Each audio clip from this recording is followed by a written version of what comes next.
Welcome back to Econo Chat. Let's talk business with Mr. Daniel Steinman and myself, Elsabe Tibinyani, on the Power Station Energy 100.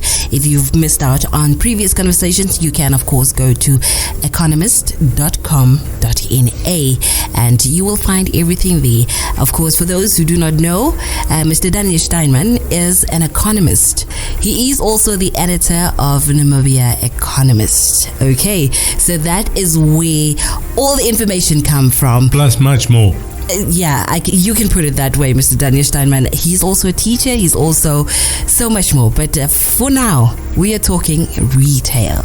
We are back with retail. We are back with retail. We spoke about a lot of things on retail in regards to festive season. How big is retail?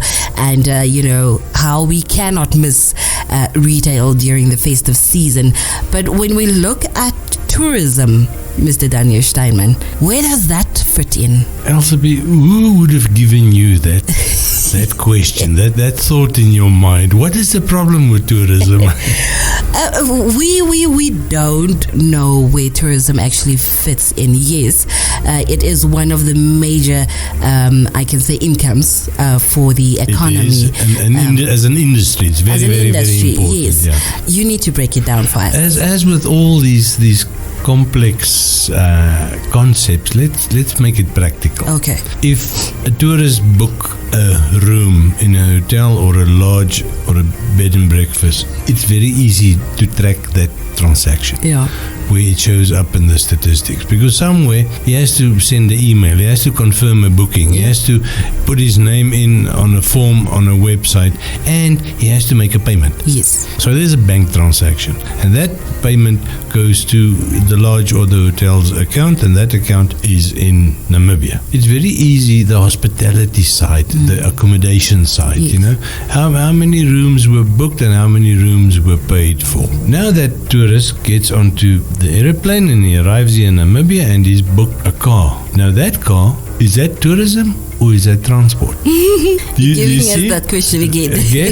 We are in two different sectors, But it is still easy to capture the statistics because it is very specific companies that operate as car rental or vehicle rental.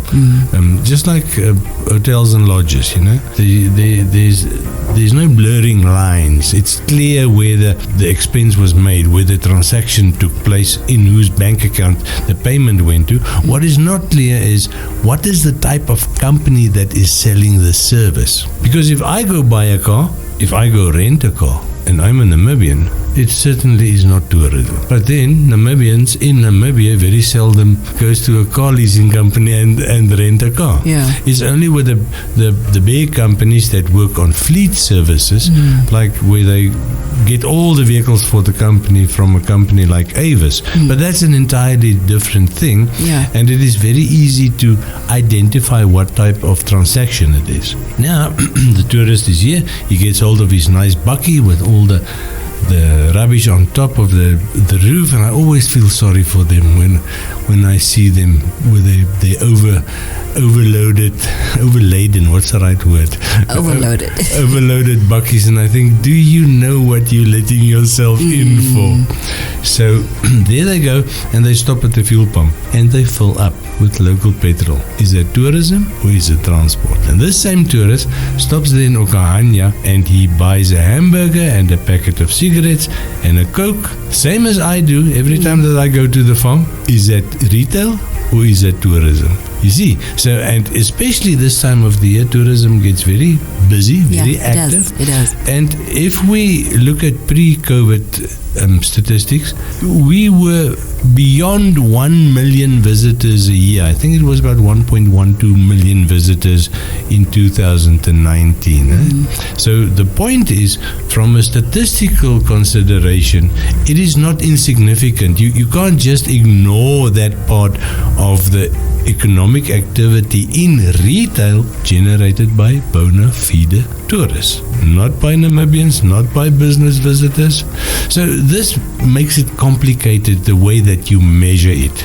And let's go for a break, and then when we come back, we look at why it is so important what definition you apply, because that is basically at the end of the day what determines retail. Okay, Mr. Daniel Steinman certainly likes to leave us hanging, but let's go for a short break, and then when we come back, he's going to get more into details with it.